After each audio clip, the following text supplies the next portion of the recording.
F トイズの144分の1スケール F14B トムキャットの製作を行うのだ。 F トイズですね。スーパーやコンビニの食玩コーナーで売られているガムが1個入ったプラスチックキットですよね。そうそう、最近は見かけたらつい購入することが増えてきたので、そろそろ一度動画として取り上げてみようと思ったのだ。塗装済みなので完成したらすぐに飾れるのが魅力ですよね。そこが最大の売りなんだけど、モデラー目線で見ると合わせ目やゲートカット跡、それにパーキングラインなどどうしても気になる部分が多いのも事実なのだ。となると接着して合わせ目を消す作業が必要になりますね。そうなのだ。ただその前にやらなければならない工程があるのだ。その前に何をするんですか？塗装を剥がすところから始める必要があるのだ。塗装を剥がす。このキット塗装済みなのはありがたいんだけど、やや厚めの塗装で表面が少しザラザラしているのが特徴なのだ。塗装が厚いとモールドが埋まってることもありますよね。そうそう、それに表面がザラついているとデカールを貼った時にシルバリングが出やすいのだ。となると一度塗装を落としてから組み立てと合わせ目処理をして改めて塗装し直す流れになりますね。その通りなのだ。でも食玩の塗装ってどうやって剥がすのがいいんでしょう？いろいろ調べてみたところ、溶剤を使う方法が有力みたいなんだけど、大きく分けて2つのやり方があるようなのだ。2つあるんですね。1つ目はラッカー系溶剤で拭き取る方法なのだが、素材によっては溶けたりひび割れが起きることもあるらしい。食玩に使われている素材と相性が悪い可能性があるわけですね。詳しくは不明なんだけど、このキットは PS 樹脂と ABS 樹脂が使われているみたいなのだ。どのパーツがどちらなのかはわからないので、溶剤選びはかなり慎重になる必要があるのだ。それは確かに怖いですね。なのでもう一つの方法が比較的安全そうだという結論になったのだ。もう一つの方法というと IPA を使う方法なのだ。 IPA。 イソプロピルアルコールの略で、消毒や電子機器の洗浄にも使われるアルコールだね。でもそんなもの持ってるんですか？投稿者はパソコンの CPU グリスの拭き取りなどで使うので持っているのだ。一般的にもホームセンターや100円ショップで入手できるみたい。へえ、意外と身近なんですね。商品名としてはガソリン水抜き剤として売られていることが多く、イソプロピルアルコール 99% 以上のものを選ぶと良いらしいのだ。なるほど。で、使い方は？投稿者も初挑戦なので実演しながらの説明になるけど、タッパーなどの容器に IPA を入れて塗装を剥がしたいパーツを漬け込むのだ。どのくらいつけるんですか？目安は30分から1時間らしい。温度で効果が変わるみたいで、時期によって剥がれ出す時間が変わるみたい。冬場は効果が現れるのに時間がかかるわけね。それと面白い話で、何度か使った IPA の方が塗装が剥がれやすいという話もあったのだ。塗料が溶け込んで IPA がパワーアップしてるんでしょうか？そこはよくわからないけどね。今後も F トイズのサイト層を楽しむなら、使用の地の IPA は保管しておいた方が良さそうなのだ。保管にも注意が必要ですね。その通りなのだ。 IPA は揮発性が高いので換気必須。さらに引火性もあるので火気厳禁。加えて肌荒れ防止のため手袋着用が推奨されているのだ。安全第一ですね。では実際に作業を進めてみるのだ。指示通りパーツを漬け込んで、時間が経ったらブラシでこするのだ。あ、少しずつ剥がれ始めてきましたね。剥がれてみると意外とグレーの素材だということがわかるのだ。ただモールドの奥やへこんだ部分はどうしても剥がれにくい印象なのだ。そこは割り切りが必要そうですね。そうなのだ。ある程度で妥協してこの状態で先に進めることにするのだ。この後はどう進めるんですか？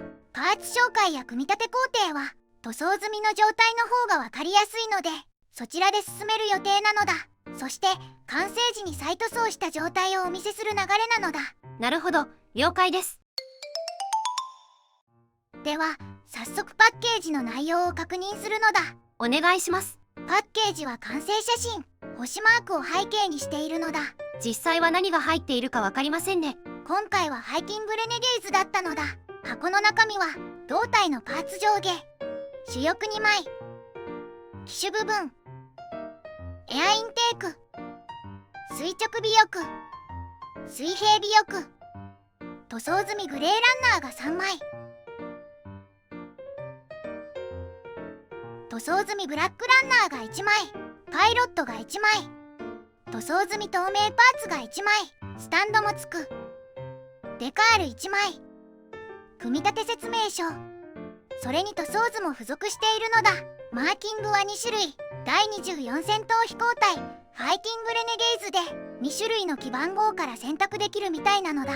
なるほどね。部品点数は全部で57点。144分の1の食玩といえ、部品点数はかなりあるわね。それでは F トイズの144分の1スケール F14B トムキャットの仮組み始めるのだ。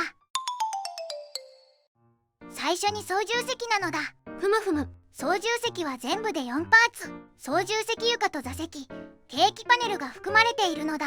さすがに操縦桿とかはないのね。その代わりパイロットが2体つくのだ。次はエアインテークですね。と言っても今は切り出して終了なのだ。左右あるので2個切り出しね。そうなのだ。次はエンジンですね。エンジンも双発なのでこちらも2組となる。ノズル部分とエンジン本体があるのだ。今の段階では切り出して終了なのだ。ノズルの形状はいくつかあるみたいね。型式によってパーツが分かれるみたいなのだ。次は主翼、水平尾翼、胴体なのだ。いわゆるしの字ですね。最初に機首部分の組み立てから始まるのだ。ふむふむ。機首部分は左右分割の2パーツ構成。操縦席を挟み込むのだ。ここでノーズコーンも取り付けるのね。機種のモールドは大モールドとなる。スケールの割には細かく彫られている印象なのだ。次は主翼ですね。胴体に主翼を挟み込む構造なので先に主翼を切り出す必要があるのだ。可動ギミック用のこのパーツも忘れずにね。主翼は左右それぞれ1パーツ構成で切り出したら終了なのだ。主翼のモールドはどうですか？こちらも大モールド、繊細なモールドが施されているのだ。いよいよ胴体の組み立てですね。胴体の中央に可動ギミック用のギアを2つ設置してギアと噛むように主翼を配置するのだ。この挟み込みは難しそうね。主翼などをマスキングテープで仮止めしつつ挟み込んでみたのだ。ここまでできたらキスと合体ですね。同時にエアインテークやベントラルフィンも取り付けるのだ。胴体のモールドはどうですか？胴体も大モールド、上面は塗装でモールドが埋まり気味かな。下面のモールドはくっきりなのだ。次は尾翼ですね。垂直尾翼は左右1パーツずつで胴体に差し込む構造なのだ。水平尾翼も同じような構成ですね。これで大まかな形が完成するのだ。次はクリアパーツや足回りなのだ。ふむふむ。キャノピーはワンピースなので操縦席の開閉を選べない。透明度は問題なさそうね。問題ないのですが中央にパーキングラインがあるのだ。次は足回りですね。まずは左右の主脚から。主脚は角2パーツ構成なのだ。タイヤと足本体ね。さらに胴体に取り付けるカバーもあるのだ。次は前脚ね。前脚は3パーツ構成。こちらも脚本体にタイヤの構成なのだ。ここにも胴体に取り付けるカバーがあるわけね。そうなのだ。次はアクセサリー関連ですね。主翼付け根にフェニックスミサイルとサイドワインダーを1本ずつ装備可能なのだ。本来ならば胴体仮面にスパローやフェニックスミサイルを吊り下げたいところですね。最後は細かいパーツなのだ。機首下部にはアンテナも取り付けますね。入っていた型式で形状が異なるので注意なのだ。胴体後方に着艦フックを取り付けて、これで大体完成なのだ。では最後に総評なのだ。今回は F トイズの144分の1スケール F14B トムキャットの仮組みレビューをお届けしたのだ。仮組みしてみて率直な感想はどうでしたか？144分の1スケールとはいえ部品点数もそれなりに多く想像以上に作り応えのある内容だったと感じたのだ。今回は食玩ということで基本的にはスナップフィット構成ですよね。そうなのだ。ただしダボがややきつめだったりするので塗装を落として再塗装する前提で作る場合は合わせ面を軽く調整して流し込み接着剤などで接着した方が良さそうなのだ。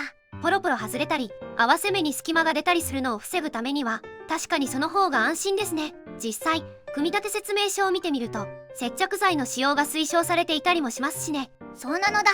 今回は一度 IPA を使って塗装を剥がしてみたのだが塗装されたままだと特に上面のモールドが埋まっている箇所が目立っていたのだ。塗装を剥がしたことでモールドもかなりくっきりしましたよね。塗装済み組み立てキットでモデラーがどうしても気になってしまう部分というと合わせ目処理とゲートカット跡この2点に集約されると思うのだ。どちらも塗装が剥げてしまって目立ちやすい部分ですからね。そうなのだ。そういった部分が気になる場合は今回のように一度塗装を剥がしてから作り直すというのも一つの有効な選択肢だと感じたのだ。なるほど。ちょっとしたひと手間で仕上がりの満足度もかなり変わってきそうですね。簡単に組めてすぐに飾れるのが魅力の食玩ですが、サイト層まで踏み込むことでより深く楽しめるキットになるというわけですね。まさにその通りなのだ。では動画を最後までご視聴していただきありがとうございますなのだ。チャンネル登録と高評価をお願いしますなのだ。次回以降も飛行機プラモデルのレビューを続けていくのだ。ではバイバイ。